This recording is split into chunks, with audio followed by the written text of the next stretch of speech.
Welcome to Midnight Murmurs, where the shadows come alive and the unknown whispers in the dark. If you're drawn to the eerie, the unsettling, and the stories that linger long after the lights go out, you've found the right place. Here we explore the terrifying, the strange, and the mysterious. Stories that will send shivers down your spine and keep you awake long into the night. So settle in, dim the lights, and prepare yourself for tonight's tale. In the quiet corners of our world, there exist places forgotten by time. Places where the line between the living and the dead blurs, where the air is thick with secrets too dark to tell. Tonight we journey into one such place, the Whispering Woods. This is a tale not for the faint of heart, a true story that will send shivers down your spine. One warm summer night, 4 friends ventured into the Whispering Woods, driven by curiosity and the thrill of adventure. What they found there was beyond their darkest nightmares. Jack, Emily, Sarah, and Tom were childhood friends, inseparable since they were kids. They'd grown up in a small town on the edge of a forest that everyone knew about, but no one dared to enter the Whispering Woods. The stories about the woods were legendary, passed down from generation to generation, each one more terrifying than the last. Jack's grandfather once told him that the woods were cursed. He spoke of voices, whispers that weren't their own, echoing through the trees, as if the forest itself was alive and wanted something from those who entered. Sarah had heard a tale of a group of children who went into the woods long ago and never returned. Their voices, some say, can still be heard on quiet nights, calling out for help. But Tom, ever the skeptic, dismissed these stories as nothing more than myths to scare children. He was confident there was nothing in the woods but trees and animals. Emily, however, couldn't shake the feeling that they were making a mistake. There was something about the forest that felt wrong, as if they were trespassing on forbidden ground. Despite their fears, the group's curiosity got the better of them. They were eager to explore, to prove that the stories were just that, story. So, one warm summer night, they ventured into the Whispering Woods, unaware of the terror that awaited them. At first, the mood was light. They joked and laughed, their flashlights casting long beams through the underbrush as they ventured deeper into the woods. The sun had set, and the forest was bathed in an eerie twilight, but they weren't afraid. Not yet. Jack led the way, still confident that there was nothing to fear. He smirked, brushing off the eerie atmosphere as nothing more than their imaginations running wild. But as they moved deeper into the forest, something changed. The air grew thick, almost stifling, and the usual sounds of the forest, birds, insects, rustling leaves, faded away, replaced by an unsettling silence. It was as if the woods were holding their breath, waiting for something to happen. Emily was the first to voice her unease, whispering that she felt as though they were being watched. Sarah agreed, her eyes darting nervously around as if expecting something to leap out from the shadows. The trees seemed to close in on them, their twisted branches reaching out like skeletal hands. Then they heard it, a faint whisper carried on the wind, just barely audible, but unmistakable. It was a voice, but not one they recognized. It seemed to come from all around them, echoing through the trees, growing louder with each passing second. They tried to dismiss it as the wind, a trick of the mind, but the whispers continued, growing more insistent, more desperate.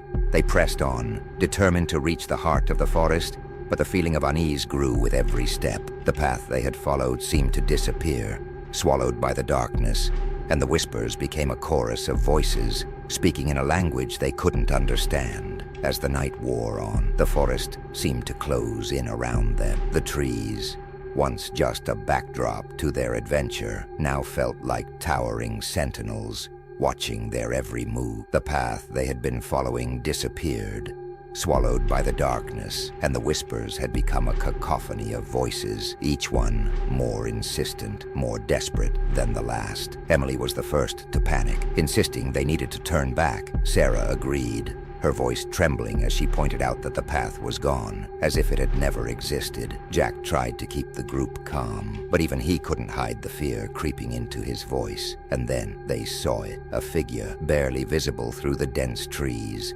standing just at the edge of their flashlight's reach. It was tall, unnaturally tall, with long limbs that seemed to blend into the shadows. Its face was hidden, but they could feel its gaze, cold and piercing, as it stared at them. Jack called out to the figure, demanding to know who it was and what it wanted, but there was no response. The figure simply stood there, unmoving, watching. Then, slowly, it began to move closer, its steps silent, its presence overwhelming. Panic set in, and the group turned and ran, the forest seeming to close in around them as they fled. No matter how fast they ran, the figure was always there, just behind them, just out of sight. The forest itself seemed to conspire against them, branches catching at their clothes, roots tripping them, the darkness growing thicker, more suffocating. One by one, they began to disappear. Sarah was the first, pulled into the shadows without a sound. The others searched frantically for her, but there was no trace.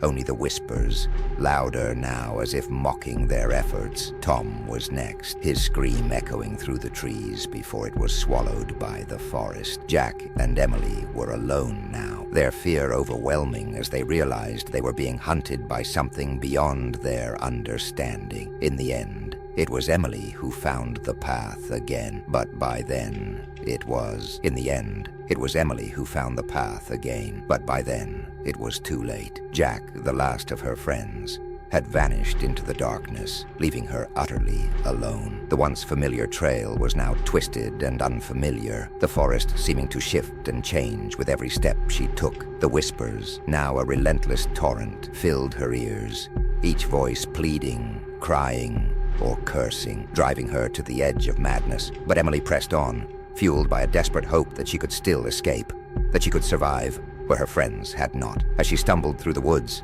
Emily caught a glimpse of something in the distance, an opening in the trees, a faint light flickering beyond. With what little strength she had left, she ran toward it, her breath ragged, her heart pounding. But as she broke through the tree line, the light vanished, leaving her standing in the heart of the forest, surrounded by darkness once more. The whispers ceased, replaced by a deafening silence that pressed in from all sides. Emily realized then, with a cold, sinking dread, that the forest had claimed her too. There was no escape. The whispering woods had taken another soul, and her voice would join the chorus, calling out to the next unlucky souls who dared to enter. And so, the tale of the whispering woods comes to an end.